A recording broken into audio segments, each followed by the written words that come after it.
YouTube, we are live. Facebook, we are live. What is up, people? What is up?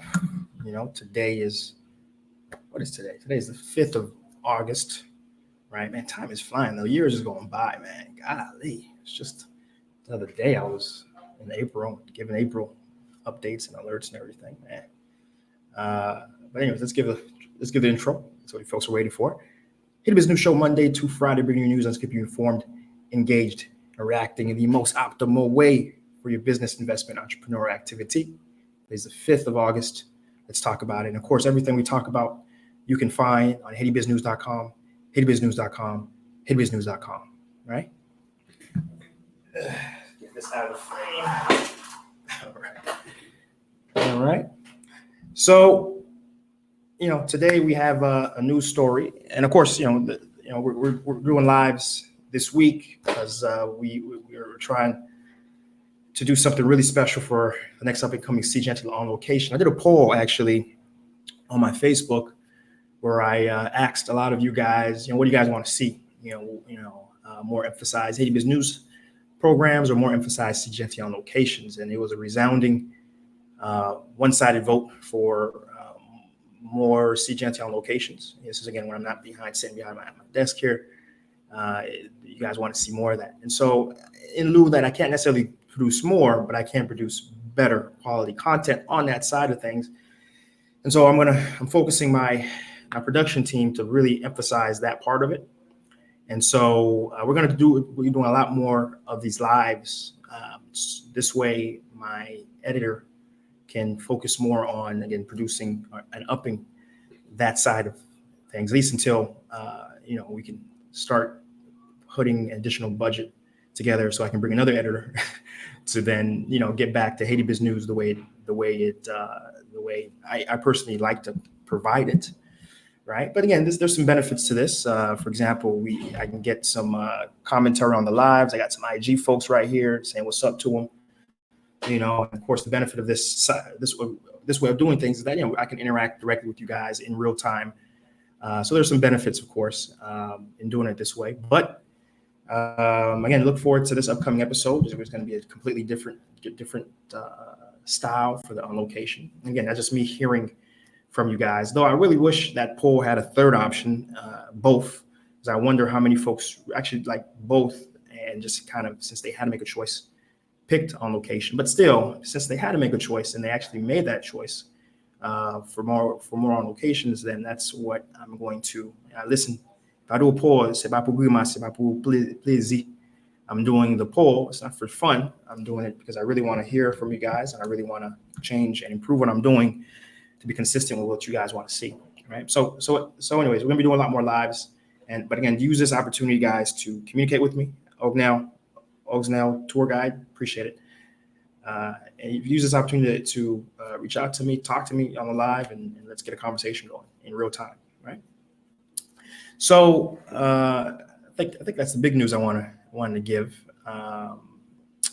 I guess whatever news else comes to me, I'll say it. I'll pause and just say it.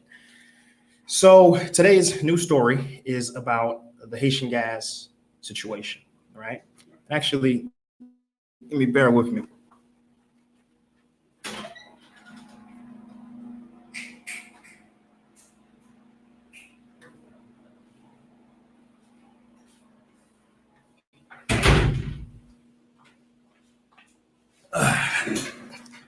I had to tell one of my guys to start sharing the Facebook. I totally forgot to. I need to put a little note sheet on the bottom here to remind myself to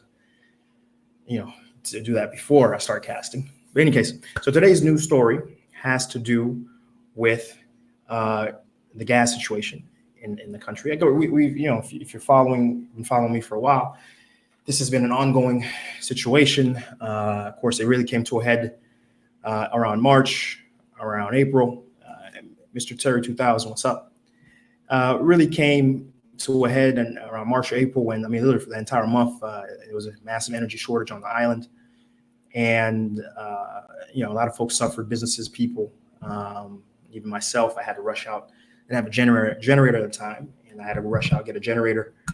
And even then, the irony of getting a generator is that there wasn't diesel readily available to even power that, right? And so, but it's though the big reason that was that BMPOD, government administration bureau, was in charge of being the go-to point of the international oil distributors and the Haitian market. And before it made sense because they were getting their oil from Venezuela at a heavily subsidized rate. But since that program stopped and they were getting it from the national market, and they had to pay international rates, and the Haitian government, being the Haitian government, doesn't have the processes in place to be able to do that efficiently on many levels, from tax collection to just the bureau itself not doing things that really make sense. For example, demanding that even though the gas distributors, local gas distributors, are collecting in good, they needed their currency, what they provided to get it from BMPOD in dollars, right? So stuff like that, on and on and on. And but again, it's been an ongoing. Adam Nassis, good morning, appreciate you, brother. And so it's been an ongoing issue.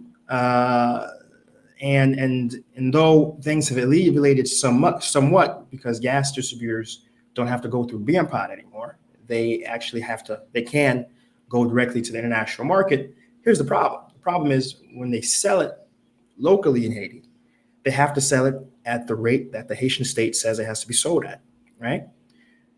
Which potentially is a good thing, but the problem and the difference is supposed to be made up by the state. The state is supposed to then give these distributors, and again, we're talking about the actual process chain from when the gas and diesel leave the port to when it gets to a gas station. The folks in the middle are the ones who are bearing the brunt of this cost. They're supposed to get that difference from the state. Now, of course, whenever your business model depends anywhere, and the revenue particularly of what you're doing in Haiti has any contact point, any dependency on this Haitian state, you already know you're in trouble. You're gonna be in trouble, right? As much as you can run a business model that stays the heck away, far away from the state, the better you are and the better your business will be. But of course, this is unavoidable. You have to sell it at the rate that the state demands. That's the way the law is written. And so at the moment, the debt, because the state hasn't paid, the debt is 5 billion good.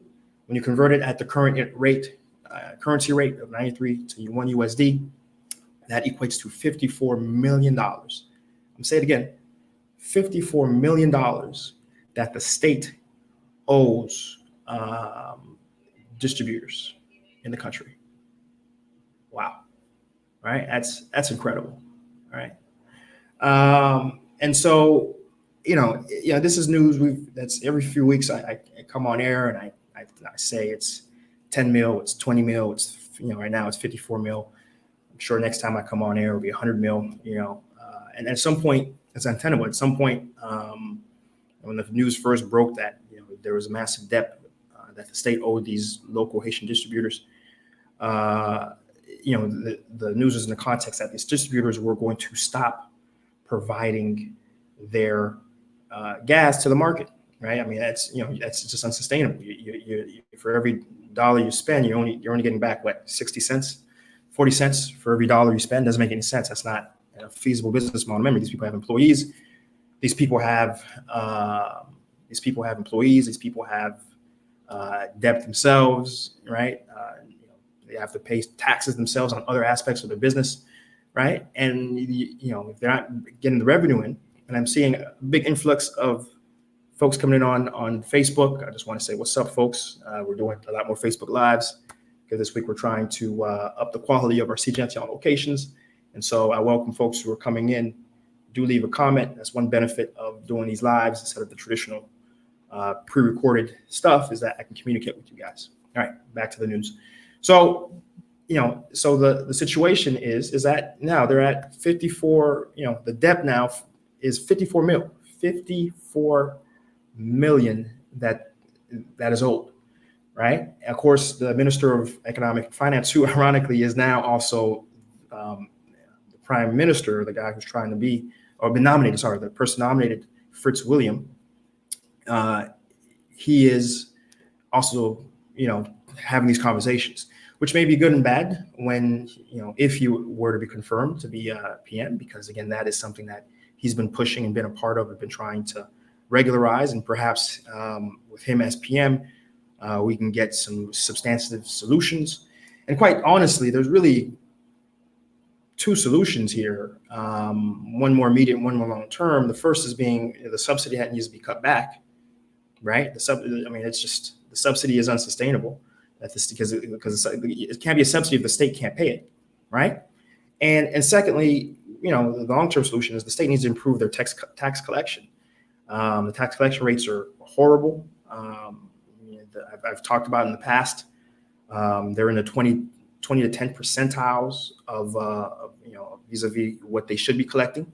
They're incredibly underperforming. They just, for many reasons, the state doesn't make it easy to pay your taxes. The amount of corruption that happens when you go to the tax office in the middle of the floor. And I have some horrible stories I can share. It's just blatant. A lot of what's charged in the tax office never goes to the state's coffers, right? It goes instead to the pockets of the employees who, by the way, oftentimes go unpaid. Employees who oftentimes haven't received raises in over 10 years. A lot of these employees are making, we talked about this in a prior news bit, are making as little as 10,000 good, and that hasn't changed, again, in 10 years. And 10,000 good is the equivalent to maybe $120 a month, right? So you guys get an understanding of the situation a lot of these employees are in, right? But still, the reality is the subsidy needs to go down for folks to understand really the situation of where we are. Haiti has the cheapest gas per gallon in the entire Caribbean by a significant amount. The price per gallon in Haiti is around $2-ish, $2.50, $2.70, somewhere around there per gallon. In Dominican Republic, right next door, it's $4. It's $4.20 or something like that, right? And across the board, when you look entire the Caribbean, the one thing, I guess, the one stat that Haiti actually has a good thing in to say is our gas price. The gas price, the local consumer pays. It's $2.50. You tell me if that's sustainable. You tell me if everyone else in the Caribbean is paying $4, $5, $6 per gallon, and Haiti's paying $2.50, $2.40, if that is sustainable. Y'all tell me. I'm waiting for somebody to say yes or no on my streams here. And so that's not sustainable.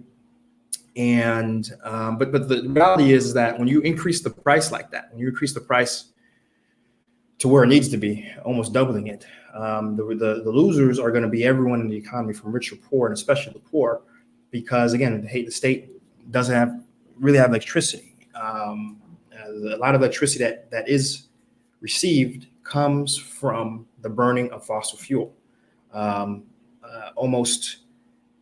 have Pelican, who produces about 54 megawatts. We have some other non-fossil fuel sources that produce another 8 or 10 megawatts. And so the remaining 200 that we produce, which still isn't enough because Haiti needs actually 500 megawatts of electricity, but the remaining 200 megawatt, let's say 150 or so megawatts, or 140 or so megawatts that are produced exclusively by the purchase of and burning of high octane diesel fuel. It's like a step above. It's basically diesel fuel, but slightly more dirty and more potent, and the process is a little more efficient. And so this goes back to Pueblo, and so part of the reason why it made sense and it was possible to do Petrocaribe oil import was that we were going to invest in the infrastructure to burn that oil for electricity. And so we still have a hangover of that. And so when we can't access oil or as we are now, or as we're approaching, it's going to be affected because ultimately we won't be able to pay for the diesel to burn for electricity, for a little bit of electricity that we are providing. But again, my point is that when you increase the gas price, which is necessary, and you have an economy that is so totally dependent on fuel, because everything is run on fuel, we have nothing else. I mean, That's why I was rooting for Jovenel, as I was naive to think that he was going to be successful, but I was certainly rooting for him because providing another source of electricity, maybe from burning coal or more natural, another dam, or whatever it may be, is necessary to remove ourselves from this total dependency on importing liquid fuel, right? And so when gas increases, the PEP who takes taps, the vast majority of Haitians have to use taps to get to work or move about, or even motorbikes. That's going to go up. It has to go up, right? If the gas goes up for these guys, they have to pass that cost on. Transportation, how food gets to the grocery stores or gets to the marchands, that's going to go up. Thus, they're going to have to increase their price. That goes up. And honestly, the marchands are in the best positions to sort of react when prices go up, to be quite honest with you. The small percent, the people who are really going to suffer are the folks who are in formal jobs, office jobs, middle-class jobs, who have contracts that are locked in, right? A lot of these folks don't get raises, till the end of the year, if at all, right? And so, they're going to have a massive increase in their costs. Meanwhile, their wages stay the same, right? So again, you're going to see a total loss at all parts of the economy with the increase of gas and oil, even though it's necessary, all right? So here's an analysis, because the video's getting a little long. If you're a business owner, if you're looking to invest, if you're looking to do things in the country, understand that, for example, let's just talk about me. My goal before the end of the year, I have 4 solar panels in my office. My goal is to increase it and by get another 4, because I need about 8 solar panels to 100% provide a source of energy to the batteries that I have in my office. Because right now I do need a few hours of EDH, that's the state electricity, every day to help keep my energy, because I'm using more energy than my current 4 solar panels can produce. And the reason why I need to invest in more solar panels is because I experienced the drought of energy that occurred a few months ago, and I don't want to ever experience that again, because it's a big amount of stress. Because again, the sort of businesses I run are very, outsource based, very dependent on having stable electricity, the entire business day. I cannot not have electricity, and so I'm going to invest, and I'm going to start preparing to function, to have an office that doesn't need electricity from the state, right? And so that's what I would recommend anyone who's currently trying to invest, anyone who's doing anything in the country, maybe even building homes. I know a lot of folks are, in real estate and building apartments. You have to consider ensure that you have solar panels on these properties, right, that you're about to sell. Another thing that's kind of good, the one good thing that the Haitian legislature has done the entire time I've been, doing what I'm doing in Haiti, has been the fact that they've removed import tariffs on solar panels, right? So solar panels used to run a few years ago up to $500 per panel or some ridiculous amount, but now they're selling for as little as $200. I'm hearing some quotes even as low in the hundreds, like 180, 150. I heard some quotes, but at least the prices have more than halved. So they're a lot more affordable, I can tell you. So solar panels certainly is a way to go. And that's what I advise folks to do. Stack up on their solar panels in their homes, in their business places of business. Make sure that's definitely part of your business plan, that cost to get that going. I do have a video on Seejeanty that talks about solar panels and the costs that it cost me. And of course, do have backups, right? Do have backups, for example, Delicos and et cetera, and have many gallons of diesel safely put on your property to help weather and overcome not having any energy coming from the state, because that's coming. Again, you can't owe $54 million to Haitian local distributors and expect at some point, because they're not going to pay. Let's just be factual, guys. They're not going to pay, right? And they're not providing options, debt finance, not doing anything like that to even help, make it easy for those guys. And eventually they're gonna stop. Eventually they're gonna say, "Yo, we can't. We have liabilities. We got to pay payroll. We got to pay our own electricity costs. We got to pay to maintain our vehicles, and we can't be down. The whole industry is down by that amount, by 54 million. It's unsustainable. So again, it's on you, the entrepreneur who is doing things in Haiti, to make sure that you have a robust energy model locally to to definitely overcome that current situation until there is a solution. Being, again, the gas prices go up, and again, I don't think any of us actually want that, to be quite honest with you, because we know the last time gas prices went up and how stupidly it was performed, because there's ways to do it. There's ways to do it. For example, do it gradually, and also provide subsidies to people to take transportation. That's where folks feel it the most and get most angry about it, when they have to go to work or go around town, and their bill, what they're paying for tops increased from 10 good to 50 good, right? And so there are ways, and there's been done in other countries like Peru and et cetera, when they've had to remove their subsidies to provide direct compensation to folks to be able to use, and that's, use taps to help make it easier to swallow, right? There's a lot of things that folks could do if Haiti were to decide to do it. All right, so guys, this is a little long, so I want to end it right here. I want to appreciate the folks who came on live. I appreciate the folks who came in, left a comment. Again, I'm looking to have conversations with the lives I'm doing. So it's going to be around this time, around 9 p.m., 9:30 EST. So set your timers to it. All right. And again, guys, I appreciate you. You know what to do. If you like what we're doing here, leave a comment. Even after the fact, leave a comment. I'll look it over. Respond. Hit that subscription button. Right? Hit that follow button, man. It's really important. Hit that like button on the page if you're on Facebook. Stay in the know. I'm doing a lot of stuff, trying to talk business, promote, change the narrative of Haiti. Love for if it's your first time watching, I'd love for you guys to be part of that, right? That's how Haiti changes, by engagement, proper conversations, move away from charity and focus it on business and development, right?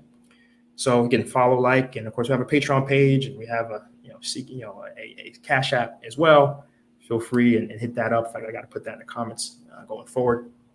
And again, until we're back at it again, guys, we'll be back at it again. Peace.